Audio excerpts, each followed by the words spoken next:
Welcome into Fantasy Filmball, everyone. My name is Matt. With me, I've got Dylan and Arno, and today we're going to be doing another tier list, another edition of this fun shortlist tier list that we've got going on. So today, Arno, you've prepared an animated tier list for us, right? So walk us through this. What are we going to be doing today? Yeah, so a few weeks ago, the Oscars revealed their shortlist for a bunch of categories, including documentary and international. But the Oscars, to my regret, does not do a shortlist for animated films. There are less animated films submitted than international and documentary films. But I still I don't know about you guys, but I still feel like they should give us like a 15 so that it's, a little bit more, it's the same, it's only fair, right? It's the same kind of a handful number of films to choose from instead of, anyways, I find that a bit weird. All that aside, despite there not being a shortlist for animation, I've prepared my own shortlist of 15. Not that I've seen all the films submitted and am making a shortlist based on their quality. I think this is I've chosen what I think are the 15 films that are most likely at play for a nomination or for the win, and put them on a tier list ranked in most likelihood, in the biggest likelihood of being nominated. So the films that are more to the left of the tier list are the ones that are ahead, have a higher position. So are you guys ready to see the tier list? I'm down. I can't wait. I'm down. I hope that Paws of Fury, The Legend of Hank ranks in the S tier. It should. Legend of what is it called? Paws of Fury, The Legend of Hank. Michael Cera's back, baby. He never left. Here we go. In the D tier, we have The Sea Beast, Mad God, Minions, Rise of Gru, and Little Nicholas, Happy as Can Be. In the C tier, we have Lightyear, Strange World, Rip My Team, Apollo 10.5, and My Father's Dragon. In the B tier, we have the bad guys for B, Inu O, not to be confused with EO. It's a different movie. Wendell and Wild. And in the A tier, we have Puss in Boots, The Last Wish, Turning Red, and Marcel the Shell with Shoes On, leaving the only S tier for Guillermo del Toro's Pinocchio. We finally have an S tier in one of these. We finally did it. Yes. Great job, guys. Okay. All right.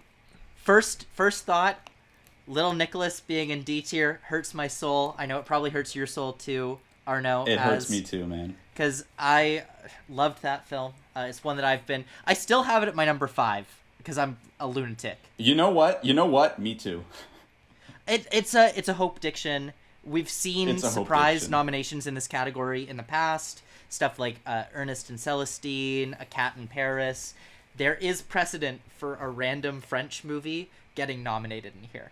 I think animation, unlike maybe some of the other categories here, is an animation where the studio and the marketing matters to a certain extent.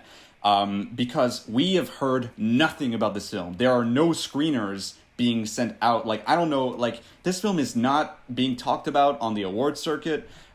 People have seen it. Some people have seen it at Cannes, but that's about it. I had the privilege of seeing it at a local festival. I think it was the North American premiere, and it was like a small francophone festival in Montreal. Like, they are not doing the right path to get this thing nominated. And frankly, I'm hope dicting this because I think it really should get in. And Dylan, you haven't seen it yet, but god damn it, it's so good. But like, all I can think of is Summit of the Gods. Summit of the Gods is another French. Yeah, it's another French animation. But it has a much better profile to be nominated. It's got Netflix backing it. It had much more screenings in LA and to voters. And despite being promoted a lot more, it got beat by Raya and the Last Dragon. Now, I know that in our current race, we have a weak fifth slot, and we'll talk about that when we get there. But, like, so that is why I'm still hope dicting it. I'm like, maybe if voters see it, they will vote for it. but I can't in good conscience put this higher than the D tier, even if it's my hope diction for that 5th slot. You know what voters have seen? Minions. Rise of Gru. But that's not what I'm predicting here. I just like that it made the list. That made me happy. But yeah, I think I agree with your top 5. I would personally, after seeing it, I think Puss in Boots: The Last Wish should be number 2. I think it's very safe for a nomination. Is it going to win? No, Marcel has a better shot to win. But Puss in Boots, to me, feels like the second safest nomination in this category, whether it's the animation style, it being DreamWorks, whatever. I feel bad because we got bad guys here. They're probably going to miss out. But Puss in Boots was really good, and I also would be happy if something that wasn't Window and Wild made the 5th slot, whether that is Little Nicholas or Bad Guys, or even My Father's Dragon, Cartoon Saloon they've never missed, but Netflix doesn't seem to care about this movie. So that kind of just leaves the one that Netflix does care about, Window and Wild. From what I understand, Cartoon Saloon is never missed. Cartoon Saloon is never missed.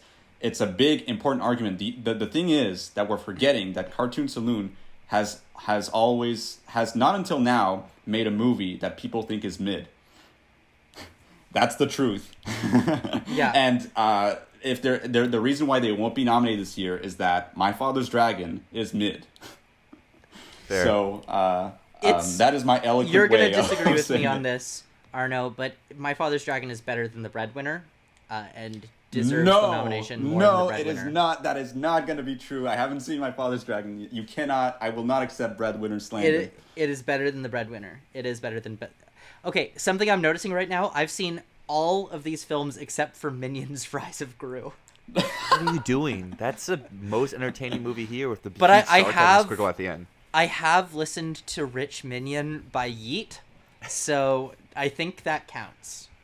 I would be I know we're still early in the season, but I would be very surprised that any of the films in this top 4 are not nominated. I think it really is down. This is a category, I know we always talk about this in a lot of different categories, but this is a category where it's about that 5th slot. And I think Wendell and Wild is the logical 5th slot. It's the safe 5th slot. But I heard so many mixed things about that film that it could get easily switched out with something else. Inu-Oh is a real possibility because we saw that in Golden Globes. Yeah, but they did My Sunny Maud last year. Yeah. So, yeah, but Inu-Oh fits the bill as the anime film, the kind of more accessible art house anime film of the animated film from Japan of this year. It's weird. It's not going to be for everybody, but it's probably better than Wendell and Wild. So there is that, and then the Bad Guys would be the studio pick, and then oh my God, please, they gotta watch Little Nicholas, for crying out loud. Man. So it's pretty undisputed. Pinocchio's the winner. But I would say I actually disagree with Marcel being second here in terms of likeliness for nomination. I'd say Turning Red and Puss in Boots are above Marcel just in terms of likeliness for nomination. There's still that small possibility that some voters reject it as not animated. I don't think that'll happen, but it is possible. I see a lot of people talking about it online as oh, this movie's not animated. It is animated. It deserves to be here. But there is that small shot of it getting snubbed. But that's it. Yeah. It doesn't get snubbed. It's one of the strongest in the category for sure. And then slot number 5, I mean, yeah, Wendell and Wild is Raya and the Last Dragon, I guess. But I see what you mean about Inu-Oh. I don't think Inu-Oh can happen.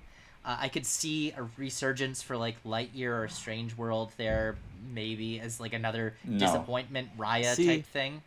I disagree because I feel like if you make a Raya comparison, it has to be the Bad Guys. The very early release that did very well at the box office for the time it came out, but had kind of mixed reviews. That kind of doesn't seem like anything the whole season, and then is there at the end of the day. Yeah, and I guess Bad Guys would fit that too, as well as Wendell and Wild, because it's the second priority of a big studio. Because obviously we had last year, God, what was it? Encanto. 2 years ago. We had Encanto and Raya, right, going head to head there, and then this year we would have Pinocchio and Wendell and Wild, or Puss in Boots and the Bad Guys, or Turning Red and one of the other Disney movies that are there. If Wendell and Wild is the 5th pick, that would mean we would have 3 stop-motion animated films, which I think is unprecedented. That is unprecedented. And if we think that is unlikely to happen, or that will not happen, because how stop motion tends to be not as favorably seen to other animation styles, then do we really think that Wendell and Wild is getting in? And that's one of the factors. I don't think it's something that's going to put voters off of voting for it. I think it's just a statistical unlikeliness, because, like, how many stop-motion animated films are released every year? Most years, not 3. So it's really just, like, I don't think it being stop-motion is going to make anyone go, I don't want to vote for that because it's stop-motion. It's just more so unlikely in the first place that we have a scenario where we have 3 strong contenders that are stop-motion animated. Right. Agreed. Because, yeah, I think this category, like we've mentioned before, I think there's a very distinct top 3 for likelihood of nominations. Marcel seems in, but there's still a chance for it to go out. And then for me, at least, it's My Father's Dragon, it's Bad Guys, it's Wendell. Where do they go with that last spot? Do they go with the name recognition of Henry Selick? Do they go with the studio recognition of Universal and DreamWorks? Or do they go with the track record of Cartoon Saloon with My Father's Dragon?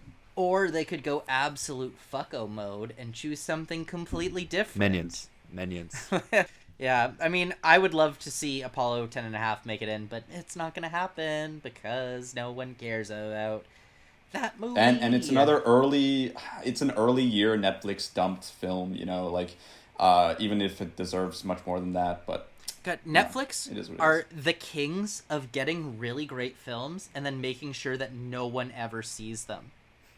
Yes. Yep. Bardo. Guys, it's the Coda strategy. It's the Coda strategy. They're trying at the last minute to push it for the win. Yeah, absolutely. That's Apollo exactly 10.5 for Best Picture. Apollo 10.5. It could happen. But really, I think Apple's push this year is Spirited, and Spirited is going to win Best Picture, as we saw last year. Apple is the best campaigner. Dude, for sure. They are. I mean, it made the shortlist for song. It did. For the wrong song, too. The best song in that movie is not that, so... No, but guys, wait. It's the Encanto strategy. It's the Encanto strategy. Oh, where they submit the wrong song. They didn't realize that we don't talk about Bruno. But yeah, I think we're all in agreement. I think we all have the same top 5 in this category. So I don't. You have Bad Guys still? I have My Father's Dragon. Oh, you have My Father's Dragon. I'm sorry, that's not happening. Okay. I'm sorry, it's not happening. It's not. I'm sorry, Like I said, man. I'm riding or dying. I may switch it last minute, but for the moment, I'm keeping it at 5 until I feel like it's not worth it. Like Low I said, key, honestly, I think I'm gonna slightly change my tier list. I'm putting Apollo 10.5 just above My Father's Dragon. Really? Just no, to spite you, they've given it a little bit more push than. But I guess Apollo has gotten more critics awards. Apollo will have at least will have a little bit of passion. My Father's Dragon is already forgotten. Everyone out there, do you remember My Father's Dragon? Did you even know that it existed? Probably not, honestly. But yeah, let us know down below. But until next time, my name is Dyl. And my name is Matt, and Arno is also here. Say hi, Arno. Hi. And this is Fantasy Filmball.